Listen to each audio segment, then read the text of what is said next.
Nakilala ko ni Miss Amy nang dumaranas ng hindi matiis na pananakit sa kanyang kidney. Nagkaroon siya ng panakit ng likod at may dugo sa kanyang ihi dahil sa 5 millimeters na mga bato sa kanyang kidney. Hahayaan ko siyang kumuha ng 2 Golden Nipro at mag-update sa loob ng ilang linggo. Naalala niyo ba si Miss Amy?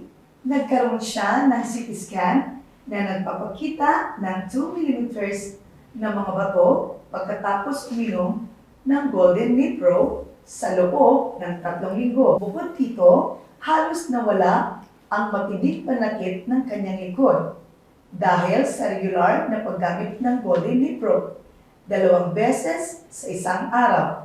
Mukhang komportable na siya ngayon sa kanyang health status. Sa kabutiang palad, siya ay naggamot sa oras at nagkaroon ng mabilis na paggaling. Natutuwa ka ba sa bisa ng Golden Nipro, Miss Amy? Oo, Doktor.